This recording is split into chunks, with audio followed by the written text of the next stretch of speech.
This is Jocko Podcast number 110 with Echo Charles and me, Jocko Willink. Good evening, Echo. Good evening. All sciences have principles and rules. War has none. The great captains who have written of it give us none. Extreme cleverness is required to even understand them. And it is impossible to base any judgment on the relations of the historians, for they only speak of war as their imaginations paint it. As for the great captains who have written of it, they have attempted rather to be interesting than instructive, since the mechanics of war is dry and tedious. Books dealing with it have small success, and their merit will not be recognized except after the passage of time. Those writing historically of war have better luck. They are sought by all the curious and kept in all libraries. That is why we only have a confused idea of the discipline of the Greeks and Romans. War is a science covered with shadows, in whose obscurity one cannot move with an assured step. Routine and prejudice, the natural result of ignorance, are its foundation and support. Nothing is so disgraceful as slavishness to custom. This is both a result of ignorance and a proof of it. Chevalier Foulard supposes all men to be brave at all times and does not realize that the courage of the troops must be reborn daily, that nothing is so variable, and that the true skill of a general consists of knowing how to guarantee it by his dispositions, his positions, and those traits of genius that characterize great captains. Perhaps he reserved discussion of this immense subject, and perhaps also it escaped him. Nevertheless, it is of all the elements of war the one that is most necessary to study. The same troops who, if attacking, would have been victorious, may be invariably defeated in entrenchments. Few men have accounted for it in a reasonable manner, for it lies in human hearts, and one should search for it there. No one has written of this matter, which is of the most importance, the most learned, and the most profound of the profession of war. And without a knowledge of the human heart, one is dependent upon the favor of fortune, which sometimes is very inconstant. So those are some opening words from a book called Reveries on War by Maurice de Saxe. This guy's a character, Maurice de Saxe. Sure. You did a little research on him. Did you find out how much of a character he was? No, probably he was not. A serious character. There's a couple things even in that opening right there that I wasn't sure if I was going to cover this, and I was kind of like going back to it to see if it was something we should cover. But I just, when you get right here, all sciences have principles and rules. War has none. That's a true statement. And it's true that there's principles of warfare, but there's no actual rules. Like, you can do whatever you want. You can say the Geneva Convention, but then you can just defy it and just, you can do things that are completely opposed to it. Yeah. So there's no rules. You should do whatever you want to win. Yeah. Now, you could lose your respect and you could act inhumane, and that might cost you in the long run, but if war is war, there's no other thing like that, right? There's no other thing like that. Do whatever you want. I guess if you had like a street fight with no weapons and someone's going to do whatever they could to win, right? It's the same. That's war. It's the same thing. Yeah, that's true. Yeah, true. When you deal with like death is kind of the goal and the consequence at the same time. Like death, that's the end of the line. So yeah, anything goes essentially. Yeah. Yeah, nothing else is like that. Then he says this: nothing is so disgraceful as slavishness to custom. That's a bold statement too. Mm-hmm. I agree. Disgraceful, he calls it. He talks about these prejudices that people have. I think you call them, what do you call them? Biases. Biases, right? Cognitive biases. He doesn't talk about that, but he talks about them. But this guy was a character. He lived from 1696 to 1750, he started off as a German soldier in the army of the Holy Roman Empire, which was like this bunch of territories in Europe that were banded together under that name, and they were around for a long time, from like the Middle Ages until the time of the Napoleonic Wars, so the early 1800s. And he also served in the Imperial Army, which was another kind of army that often fought alongside the army of the Holy Roman Empire. And but the weird thing is he finished his career as the Marshal General of France. And so he had kind of, I guess you could say he kind of switched sides, but he rose up through the ranks because his military career started at the age of 13 when he fought at the Battle of Malplaquet.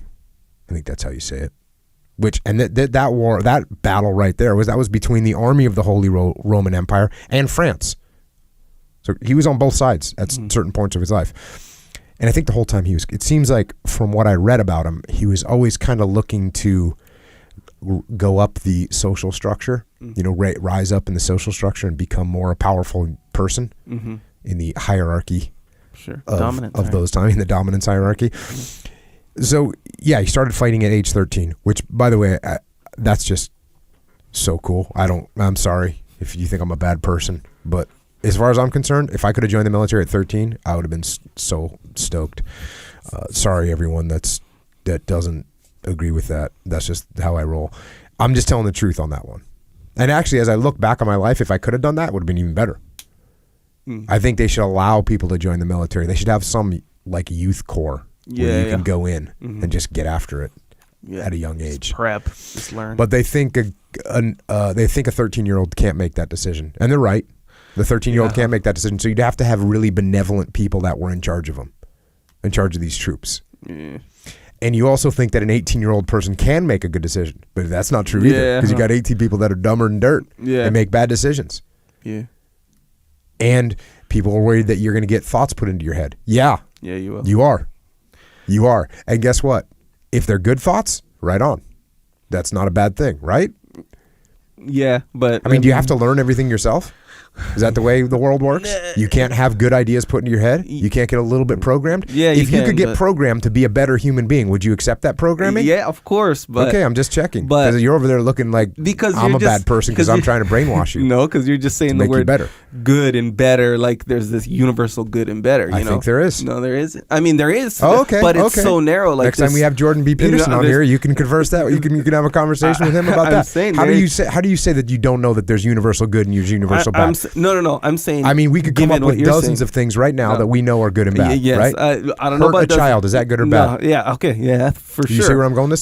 Take something that doesn't belong to you, good or bad. Yeah, but they're so basic and fundamental that you don't need a youth corps to. Well, there's a lot of people out there that don't get taught that stuff, and that's true too. But that's a whole different issue. Okay. Well, I'm just making sure. Yeah, but if I know what you're saying. How you're saying good ideas and good idea. You're talking about your way specifically, which I dig. No. I would not, and I get in trouble for this because, for instance, people say, "Oh, you shouldn't wake up at 4:30 in the morning." And I always say, like, yeah, I know. So I'm not saying you have to wake up at 4:30 in the morning. I'm saying wake up earlier. Yeah. Don't be lazy. Yeah. Right? I'm not saying you have to. I say, don't eat donuts. Right? Sure. I'm not saying you can never taste anything that tastes good. I'm just saying be smart, man. Come on. You don't need a donut. And donuts are actually on the evil. They might just be pure evil too, by the way. Yeah, right? Very well. Donuts? Yeah, sure. Come on, man. Possibly. Donuts they don't even make you feel. I mean, do you get any satisfaction from a donut? Well, it depends on what you mean by satisfaction. Oh, man. You always want to try and parse these things. Well, down. You can't. It's not an absolute thing. Okay, so I guess you get a 10-second good taste in your mouth, sugar rush, get some. So, and technically. And you pay for that. Yeah. For your health and fitness. For sure. So if you don't seem to care. No. Who, me? No, man, I care. I care a lot. Okay, I'm just making sure. I'm trying to look at it from all angles. Satisfaction, technically and biologically. Okay, but you could come up with some fundamental good things. And I'll tell you this, the military does teach some fundamental good things. Yeah. So if I could have joined at the age of 13, it would have been good for me. I would have been stoked. Actually, I would have missed out on some cool stuff too because I had some fun back in the jury and I did some cool stuff. That actually led to me being who I am today. I learned some stuff. I dig it, man. But not what I'm saying. The point is that your way not everyone will agree. I agree with you. Oh, okay. And I'm sure a bunch of people do, but I'm just saying there's like different No, I people. guess I'm not pro universal brainwashing to my methods of living. Your method, I'm not, which makes 13-year-old, by the way. Yeah, which is 13-year-old. Now, I'll tell you, I just said that going in the military, I would have missed out on some things, maybe some growing up experiences. Maurice de Saxe didn't miss out on a damn thing, because he was getting after it in many different ways, not only on the battlefield, but also as a little bit of a maniac. First of all, he was like, apparently he was kind of a beast of a man, and like physically. And he fought, he kind of proved himself, he distinguished himself in some big battles as he was 13, 14, 15, 16, 17 years old. Apparently he could bend a horseshoe with his hand, and I was looking at that. I was thinking to myself, they mean hands, right? They must mean hands, plural. Yeah, of course. It didn't say that. It said hand. And I didn't want to take anything away from him.